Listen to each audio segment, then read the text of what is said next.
উনি আসে কাফনের কাপড় খুলে চেহারার দিকে তাকাইলেন। আশেপাশে আরও বহু লোকজন আছে, ওরাও তাকাইল।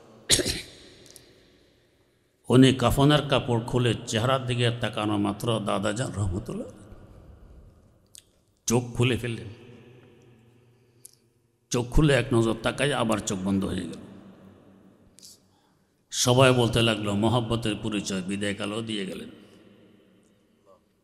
এন্তেকালের সময় তো তাকে দেখেননি, কবরে যাওয়ার আগে দেখে গেলেন। তো চোখ খুললেন, দেখলেন, তার মানে আঞ্চলিক রূহ এখনও আছে, চোখ এখনও দেখে। প্রত্যেকটি মাখলুকের একটি রূহ আছে, কেন্দ্রীয় রূহ, কিছু আছে আঞ্চলিক রূহ। গরু ছাগল জবাই করার পর যখন ঠান্ডা হয়ে যায়, রূহ চলে গেছে। গোশত কাটার সময় দেখবেন মাঝে মধ্যে এক জায়গার গোশত নড়াচড়া করে, লাফালাফি করে। কেন? কেন্দ্রীয় রূহ তো চলে গেছে, এখানের আঞ্চলিক রূহ এখনও বাকি আছে।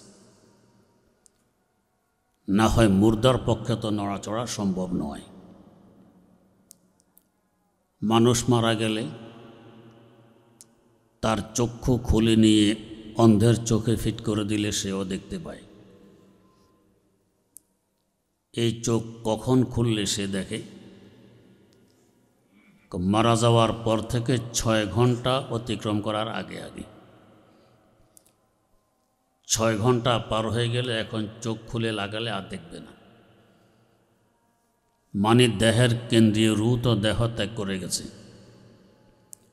আঞ্চলিক রূহ জায়গা জায়গা এখনও বাকি আছে, চোখ এখনও জিন্দা, মরেনি। তাই মারা যাওয়ার আগে আগে অন্ধের চোখে ফিট করলে সেও দেখে। তো কেন্দ্রীয় রূহ চলে যাওয়ার পরও আরও 6 ঘন্টা চোখের রূহ বাকি থাকে, চোখ জিন্দা থাকে।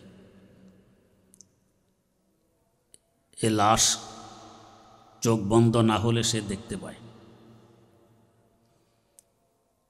যেমন একটি বাস্তব ঘটনা, আমাদের কাছের ঘটনা।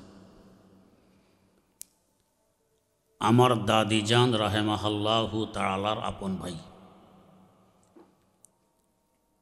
বাংলাদেশের প্রসিদ্ধতম বুজুর্গ পীর উজানির হজরত কুতবে জামান কারি ইব্রাহিম রহমতুল্লাহ আলাইহির খলিফা ছিলেন। বড় উঁচা পায়ার বুজুর্গ। এত উঁচা পায়ার বুজুর্গ, এক গ্রামে আগুন লাগে, নিবানো যায় না, পুরা বাড়ি জ্বলে পড়ে ছারখার হয়ে যায়। 1-2 দিন পর আরেক বাড়িতে আগুন লাগে, এই বাড়িও জ্বলে পড়ে ছারখার হয়ে যায়। এভাবে গ্রাম ধ্বংস হতে চলছে। তো গ্রামবাসীরা আমার দাদিজান রাহেমাহুল্লাহু তাআলার ভাই, আমার দাদা হজরত মাওলানা আফতাবউদ্দিন রহমতুল্লাহ আলাইহিকে দাওয়াত দিয়ে নিয়ে গেছে ওই গ্রামে দোয়া করার জন্য। ওই গ্রামে পৌঁছে হজরত বুঝে ফেললেন আগুন লাগার কারণ কি। জিজ্ঞেস করলেন, তোমাদের মসজিদ কোথায়? মসজিদ অমুকখানে। 5 ওয়াক্ত আজান দিয়ে জামাতে নামাজ হয়? না, হয় না। আমরা মসজিদে ঢুকতে ভয় পাই। কিসের ভয়? মসজিদের পাশ দিয়ে আসতে যাইতে আমরা শুনি হু হু করে কে ভিতরে কাঁদে। মানুষ দেখি না, কান্না শুনি, ভয় আমরা ভিতরে ঢুকি না। দাদা জান রহমতুল্লাহ আলাই বললেন, কেউ তো কাঁদে না, কাঁদে মসজিদ নিজে। মসজিদ বিরান, মসজিদের খোরাক হলো জমাতে নামাজ পড়া, আজান একামত দিয়ে, এগুলো সব বন্ধ। মসজিদ বিরান, এর জন্য সে কাঁদে। বিরহ ব্যথা ব্যতীত হয়ে সে কাঁদে। উনি নিজে মসজিদে ঢুকে ঝাড়ু দিলেন, মাকড়সার বাসা পরিষ্কার করলেন, আজান একামত দিয়ে জমাত কায়েম করলেন। এরপরে বললেন, যাতে আজান একামত এবং জমাত বন্ধ না হয়, দেখবে আগুন আর লাগবে না। ঠিক হয়ে এরা আজান একামত দিয়ে জমাত শুরু করে দিয়েছে। আগুন লাগাও বন্ধ, মসজিদের কাঁদাকাটিও বন্ধ, বন্ধ হয়ে গেছে। ওই পায়ার বুজুর্গ, ওনার সাথে আমার দাদা জান রহমতুল্লাহ আলাইহের সম্পর্ক ছিল অসাধারণ ভালোবাসা মহব্বতের সম্পর্ক, যেন একজন একজনকে না পাইলে মারা যাবে এই অবস্থা ছিল। আমার দাদা জান রহমতুল্লাহ আলাই এন্তেকাল করেছেন। দাদি জানের ভাই তো ওনার শালা, উনি ছিলেন না তখন আমাদের বাড়িতে। গোসল পর কাফন পরিয়ে দাদা জানকে উঠানে রেখে দেওয়া হয়েছে। এ সময় উনি আসছেন, আফতাবউদ্দিন রহমতুল্লাহ আলাই, আমাদের কুমিল্লার বর্তমানে সবচেয়ে বড় মাদ্রাসা বরুড়া দারুল উলুম মাদ্রাসার প্রতিষ্ঠাতা। উনি আসে, কাফনের কাপড় খুলে চেহারার দিকে তাকাইলেন। আশেপাশে আরও বহু লোকজন আছে, ওরাও তাকাইল। উনি কাফনের কাপড় খুলে চেহারার দিকে তাকানো মাত্র দাদাজান রহমতুল্লাহ চোখ খুলে ফেললেন।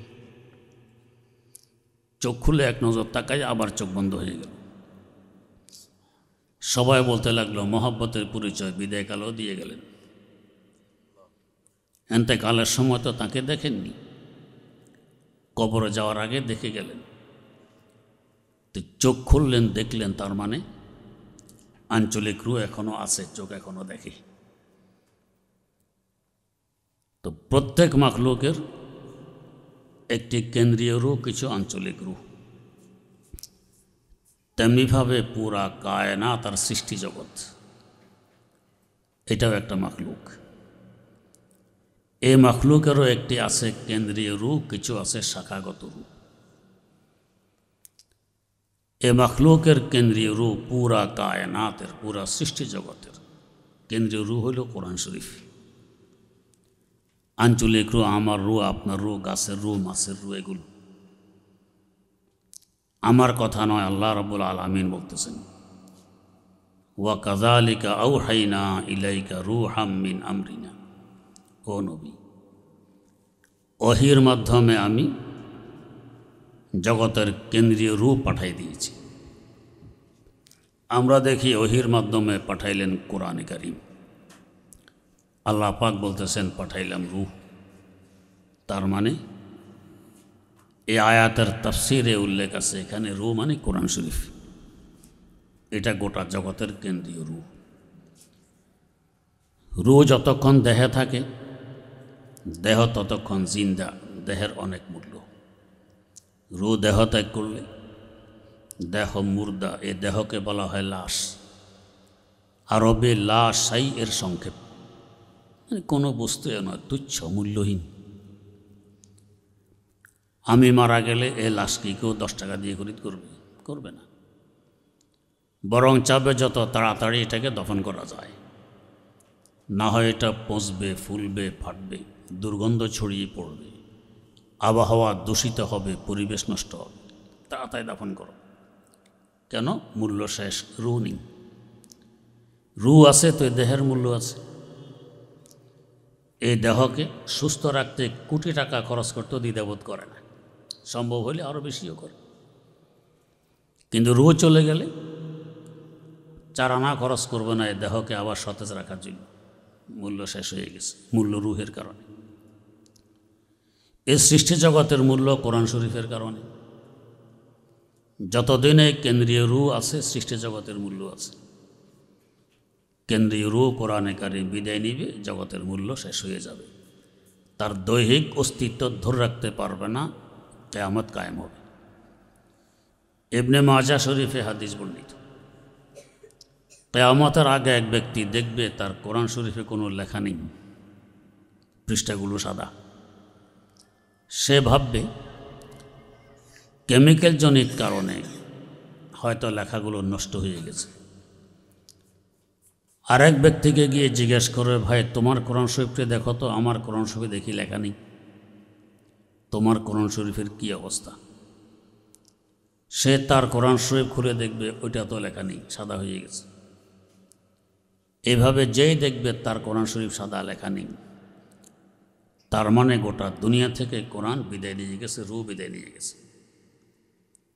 রূহ শূন্য দেহ, রু বেঁধে নিলে দেহ 1-2 দিন থাকে, এরপরে ফলে ফাটে পচে দুর্গন্ধ ছড়িয়ে পড়ে। তো সৃষ্টি জগতের রু কোরআন বিদায় নেওয়ার পরে কিছু সময় থাকবে দুনিয়া, তবে পচা অবস্থায়, চতুর্দিকে দাঙ্গা হাঙ্গামা, ফিতনা ফাসাদ, অশান্তির আগুন দাউ দাউ করে জ্বলবে। এরপরে কিয়ামত প্রতিষ্ঠিত হবে। এই জগৎ তার দৈহিক অস্তিত্ব আর ধরে রাখতে পারবে না, যেহেতু রু চলে গেছে। দেহের হেফাজতের তুলনায় রুহের হেফাজত এর মূল্য অনেক বেশি। যদি আপনার সিনায় কেউ পিস্তল ঠেকায় আর বলে, হয়তো তোমার একটি হাত কেটে নেব, না হয় গুলি করে রু কেড়ে নেব, কি বলবেন? বাই প্রয়োজনে 2 হাত কেটে নাও, আল্লাহর ওয়াস্তে ক্ষমা চাই, গুলি করে রু কেড়ে নেবে না। কারণ আপনার দেহের তুলনায় রুহের মূল্য কোটি কোটি গুণ বেশি। গোটা জগতের তুলনায় কোরআনে কারিমের মূল্য কোটি কোটি গুণ বেশি। তাই আমাদের দেহের হেফাজত দায়িত্ব আল্লাহ পাক নিজ কুদরতি হাতে নেননি, ঘোষণা দেননি যে তোমার দেহের হেফাজত দায়িত্ব আমার। গোটা জগতের রুহের হেফাজত দায়িত্ব তিনি নিজ হাতে নিয়ে রেখেছেন। আয়াত অবতীর্ণ করলেন, ইন্না নাহনু নাযালনা যিকরা ওয়া ইন্না লাহু লাহাফিজুন। এই কোরআন আমি অবতীর্ণ করেছি, রু আমি পাঠাইছি, রুহের হেফাজতও আমার দায়িত্বে রেখে দিয়েছি। যে বস্তু যত দামি তার হেফাজত করতে হয় ওই হিসাবে। কিছু সম্পদ তো আমি হেফাজত করতে পারি, কিছু সম্পদ হেফাজত করতে হলে সরকার লাগে, আমরা যথেষ্ট নই। প্লেন আমি আপনি চাইলে পারবো এটা মেরামত করতে, না হেফাজত করতে পারবো না, এটা করবে সরকার। অনেক কিছু আছে অনেক বড় মূল্যবান, সরকার হেফাজত করে, আমরা পারবো না। এই কোরআনে কারিম নামক রুহের মূল্য অনেক বেশি, হেফাজত আমরা কি করব? করবেন আমাদের সৃষ্টিকর্তা আল্লাহ রাব্বুল আলামিন। ঘোষণা দিয়ে দিলেন হেফাজত দায়িত্ব আমার, আমি হেফাজত করব। তবে তার যে কুদরত আছে, যা চান তা করতে পারেন, ফাআলুল লিমা ইউরিদ। দেখায় দেন জগৎবাসীকে, দেখো গোটা বিশ্বজগতের রু যার মূল্য বিশ্বজগৎ থেকে কোটি কোটি গুণ বেশি, এই দামি রু কোরআনে কারিমের হেফাজতের জন্য আমাকে সুপার পাওয়ার ব্যবহার করতে হয় না, অ্যাটম বোম ব্যবহার করা লাগে না।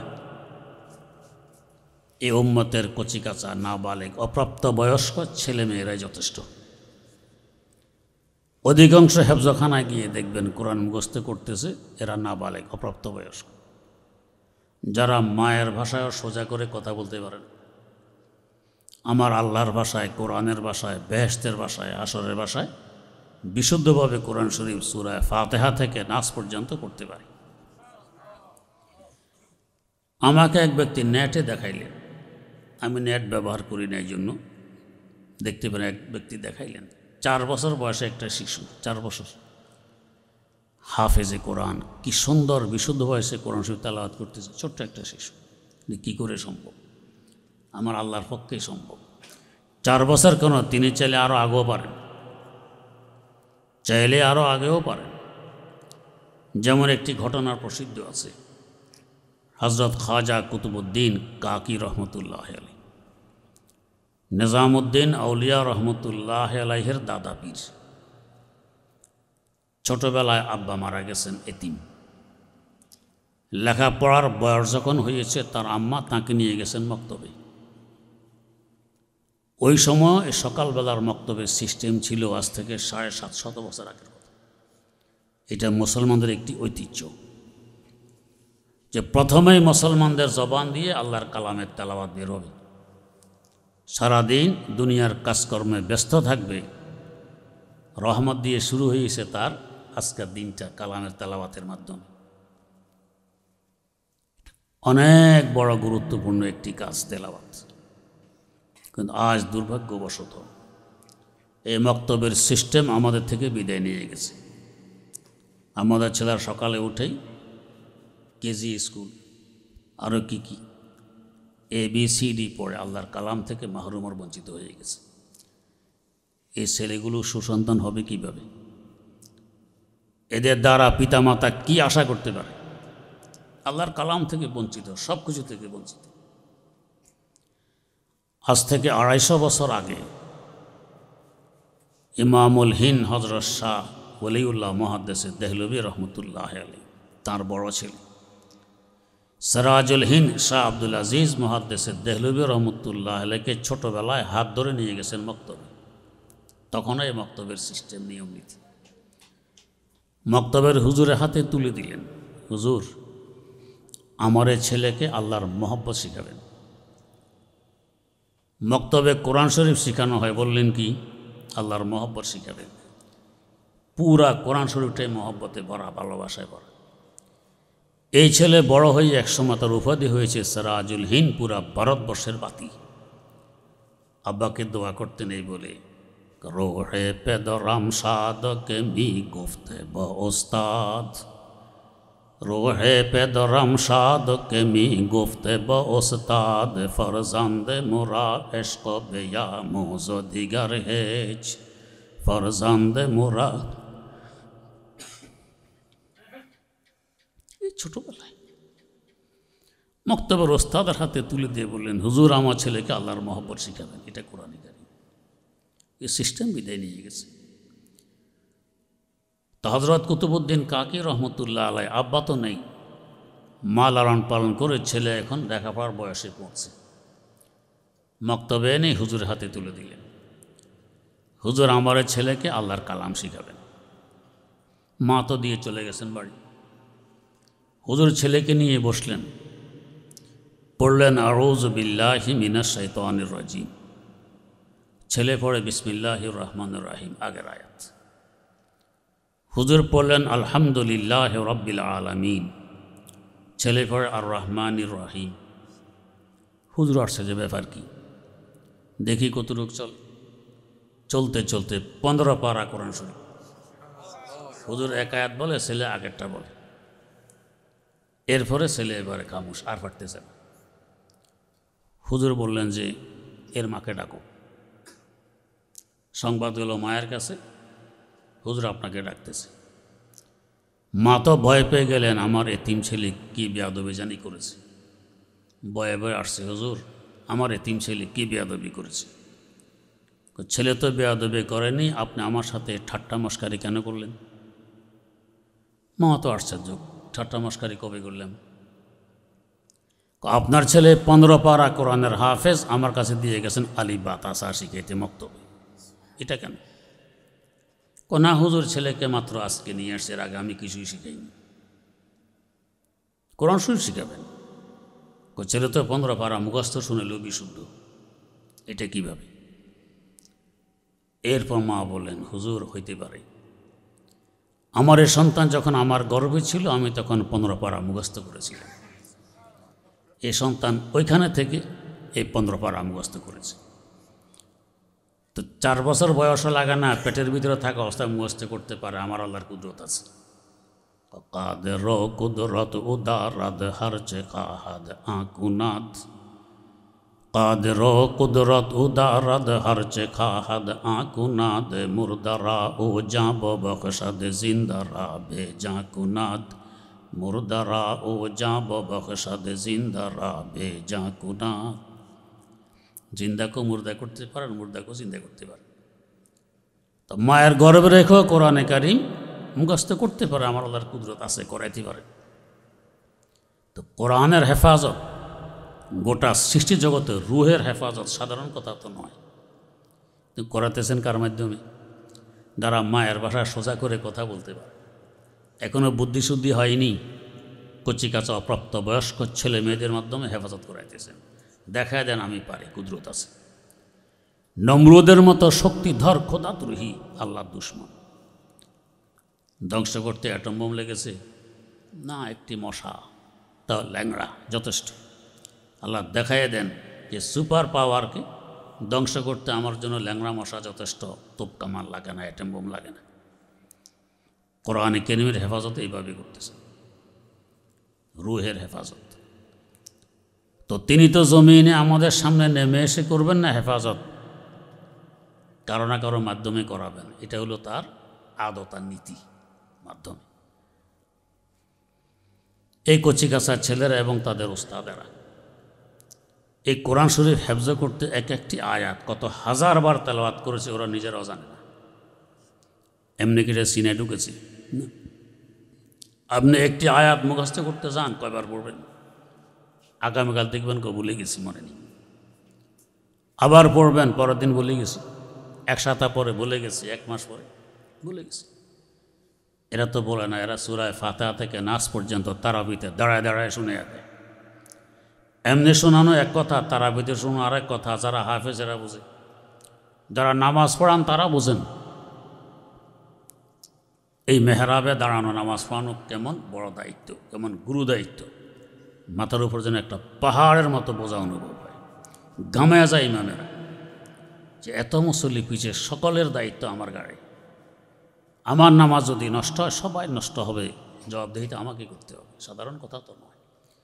এই কাজটা তো আঞ্জাম দিয়ে গেছেন দো জাহানের বাদশাহ হজরত রাসূলুল্লাহ সাল্লাল্লাহু আলাইহি ওয়াসাল্লাম। তার প্রতিনিধি হয়ে এখন আলেম সমাজ এই কাজ আঞ্জাম দিয়ে যাচ্ছেন। এই হাফেজরা ওই মেহরাবে দাঁড়াইয়ে পুরা 20 রাকাত নামাজ এই 30 দিনে পড়াইয়া পুরা কোরআন শরীফ মানুষকে মুখস্থ শুনায় দেখি সাধারণ কথা, সাধারণ কথা নয়। আমার আল্লাহ যদি তৌফিক না দিতেন কখনো সম্ভব হইত না। এটা আল্লাহর কুদরতের পরিচয়, কোরআনের মুজিজা। দেহের তুলনায় রুহের মূল্য যে পরিমাণ বেশি।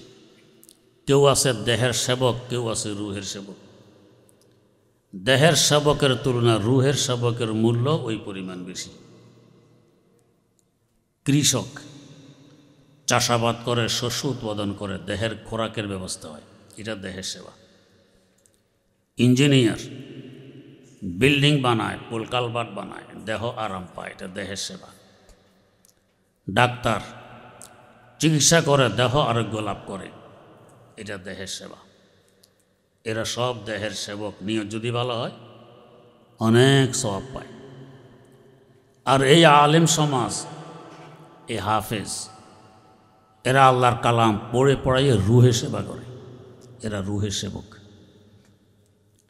দেহের তুলনায় রুহের মূল্য যে পরিমাণ বেশি, দেহের সেবকের তুলনায় রুহের সেবকের মূল্য ওই পরিমাণ বেশি। এজন্যই তো রাসূল আকরাম সাল্লাল্লাহু আলাইহি ওয়াসাল্লাম বলে গেছেন, খায়রুকুম মান তাআল্লামাল কুরআনা ওয়া আল্লামা। তোমাদের মধ্যে সর্বোত্তম, সবচেয়ে দামি ওই ব্যক্তি যা আল্লাহর কালাম শিখে এবং শিখায়। কেন সে সর্বোত্তম, সবচেয়ে বেশি দামি? সে রুহের সেবা করে, এই জন্য সবচেয়ে বেশি দামি। হয়তো আপনারা মন ভাঙতে পারেন যে হুজুর আমরা কোরআন শরীফ পড়তে পারি না। কেউ হয়তো বলেন পারি, তবে বিশুদ্ধভাবে পারি না, রুহের সেবা করতে পারলাম না, আমরা মাহরুম আর বঞ্চিত। না, আমার আল্লাহ রহমানুর রহিম। ডাক্তার রোগীর চিকিৎসা করে, সে রোগীর প্রত্যক্ষ সেবক। ডাক্তারের 2-4 জন সহযোগী থাকে, মেশিনপত্র এগিয়ে দেয়, কাগজ কলম এগিয়ে দেয়, ওষুধপত্র এগিয়ে দেয়। এরা তো রোগীর সেবক, হোক না পরোক্ষভাবে, কিন্তু সেবক তো রোগীর। ডাক্তারও সেবক প্রত্যক্ষভাবে, সহযোগীও সেবক পরোক্ষভাবে। আলেম সমাজ হাফেজরা কোরআনে কারিম পড়ে পড়ায়, বুঝে বুঝায় রুহের সেবা করে, প্রত্যক্ষ রুহের সেবক। আপনারা সহযোগিতা করতেছেন, আপনারা রুহের সেবক হন না পরোক্ষভাবে, রুহের সেবক তো এটারও দাম কম নয়। সহযোগিতা মানে টাকা পয়সা দেওয়া নয় শুধু। 1 নম্বর সহযোগিতা 2 ফোঁটা চোখের পানি দেয়া। আল্লাহ মেহেরবানি করে অনাবাদ জায়গায় রুহের সেবার একটি কেন্দ্র মাদ্রাসা আমাদেরকে উপহার দিয়েছেন।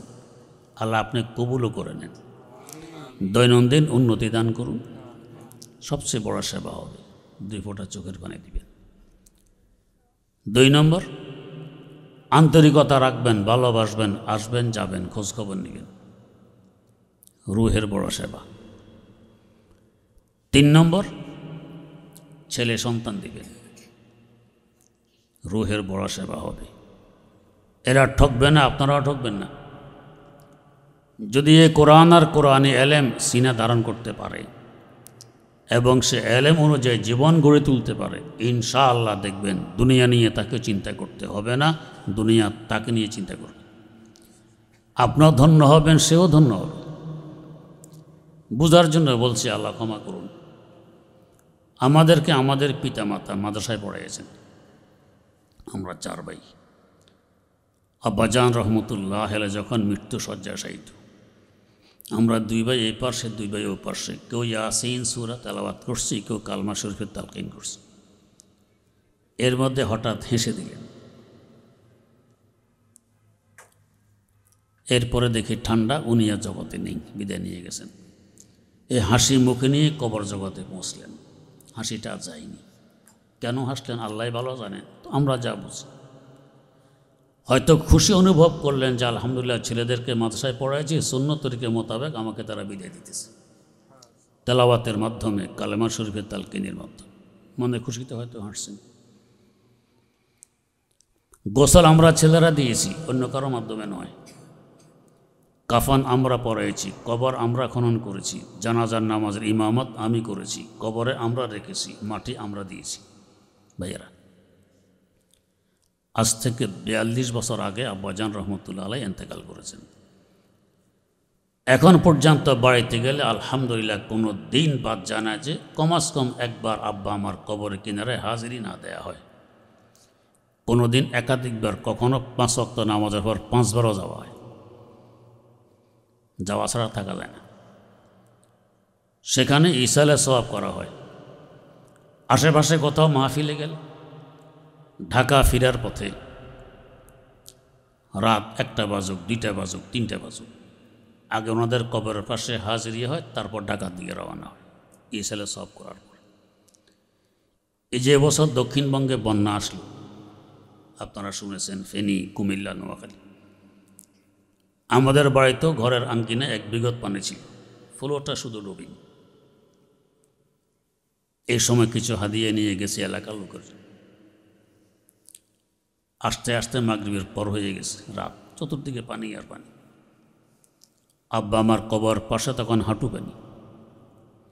এই হাঁটু পানি রেখে কবরের পাশে দাঁড়াইয়ে জিয়ারত, ইসালে সওয়াব, তারপরে ঢাকার দিকে রওনা করেছি। এভাবে আসা সম্ভব হয়। আলহামদুলিল্লাহ, তারাও ধন্য, আমরাও ধন্য। দমে দমে কৃতজ্ঞতার প্রকাশ করে আমাদেরকে মাদ্রাসায় পড়াইয়েছেন। তো ছেলে সন্তান দিবেন, ওরা ঠকবে না, আপনারাও ঠকবেন না। এটা হবে রুহের সেবা। 4 নম্বরে গিয়ে সামর্থ্য অনুপাতে 2-4 টাকা দান করব। এখানে যিনি এগুলো দেখাশোনা করতেছেন, শুনেছি খরচ উনি বহন করছেন, করুক, আমরা কেন মাহরুম থাকব। আমি যতটুকু পারি সহযোগিতা করবো, অনেকে ফেরত দেবেন, তোমার টাকা আমি নিব না। না, জমিনে তো তারকা নেই, তারা কোত্থেকে তারকা দেখে? জমিনের যে সমস্ত খিত্তা, যে সমস্ত জায়গায় আল্লাহ পাকের কালাম তেলাওয়াত হয়, সেখানে কালামের নূর চমকিতে থাকে। আকাশের বাসিন্দারা তারকার নেই দেখতে পায়, তার মানে এই জায়গাটি একটি তারকার নেই চমকিতেছে, আকাশের বাসিন্দারা দেখে। গত 3-4 বছর আগে তাহাজ্জুদের সময় ভূমিকম্প এসেছিল, হয়তো আপনাদের মনে আছে। তাহাজ্জুদের সময় যদি আরেকটু জোরে আসতো, ঢাকায় 1,42,00,000 লোকের বাস, সবাই তো ঘুমে বিভোর। ঘর থেকে যে ভাগবে, বেরিয়ে যাবে, সম্ভব তো ছিল না, সবাই তো ঘুমন্ত অবস্থায়। কেমন কিয়ামত কায়েম হইত। আমাদের নাফরমানির কারণে গজব তো এসেছে ঠিক, ফিরে গেল কেন? যে সময়ে গজব আর ভূমিকম্প এসেছিল, এই সময় এই ধরনের মাদ্রাসাগুলোতে আসলে দেখতেন এই কচি কাঁচা ছেলেরা চাইলে তারা আরামে ঘুমাইতে পারত। আরামের ঘুম ত্যাগ করে তারা যে আল্লাহর পক্ষ থেকে গজব এসেছে, ওই আল্লাহর কালাম তেলাওয়াতে ব্যস্ত। আমার আল্লাহ রহমানুর রহিম। নাফরমানদের নাফরমানের কারণে গজব দিয়েছে, কিন্তু এরা তো নাবালেগ, অপ্রাপ্ত বয়স্ক, আমার কালাম তেলাওয়াত করতেছে, আরামের ঘুম হারাম করে। এদেরকে সহকারে গজব দিয়ে সব ধ্বংস করে দেব? আমি তো রহমানুর রহিম। গজব ফিরে নিয়ে গেছে। এবং এই সময়ে কওমি মাদ্রাসা আসলে দেখতেন অসংখ্য শিক্ষক, যে আল্লাহর পক্ষ থেকে গজব এসেছে, ওই আল্লাহর দরবারে তাহাজ্জুদের নামাজে সেজদায় পড়েছিলেন। এগুলোর বিনিময়ে আমার আল্লাহ গজব ফিরিয়ে নিয়ে গেছেন। আমাদের সেই চক্ষু নেই, তাই দেখি না, যাদের আছে তারা দেখেন। तो मेरे नज़दीक हरदम लेके मैं अंधा हूँ पर, तो मेरे नज़दीक हरदम लेके मैं अंधा हूँ पर, बख्श नूरे बसीरत जिससे हक आवे नज़र, बख्श नूरे बसीरत जिससे हक आवे नज़र। অনেক কিছু আছে আমরা দেখি না, ওই চক্ষু আমাদের নেই। যাদের ওই দিব্য চক্ষু আছে তারা দেখেন যে কার উসিলায় গজব ফিরে গেছে। অতএব এই মাদ্রাসাগুলোর মূল্য অনেক বেশি। আকাশের বাসিন্দাদের দৃষ্টিতে এটা তারকা তুল্য। আমরা পারবো না কয়েক লক্ষ কোটি টাকা দিয়ে একটা তারকা খরিদ করতে, পারবো না। তো পেয়ে গেছে এখানে আমাদের আল্লাহ দয়া আর মায়া, তারকা তুল্য। তো আমাদের দৃষ্টিতে নয়, আকাশের বাসিন্দাদের দৃষ্টিতে, ভূত পবিত্র জামাত ফেরেশতাদের দৃষ্টিতে, সাধারণ কথা না। এই জায়গার সাথে সম্পর্ক রাখবো, মহব্বত রাখবো, আমার দাম বাড়বে। জায়গার উপকার হোক আর না হোক আমার হবে। আল্লাহ রাব্বুল আলামিন আমাদের সকলকে এই রূহের কেন্দ্র মাদ্রাসার সাথে সম্পর্ক রাখার, মহব্বত করার তৌফিক দান করুন। সুবহানাল্লাহি ওয়া বিহামদিহি, সুবহানাকাল্লাহুম্মা ওয়া বিহামদিক, আশহাদু আল্লা ইলাহা ইল্লা আনতা আস্তাগফিরুকা ওয়া আতুবু ইলাইক। হুজুরকে দোয়া করে দেন। বহুত মাওলানা মুফতি নাসির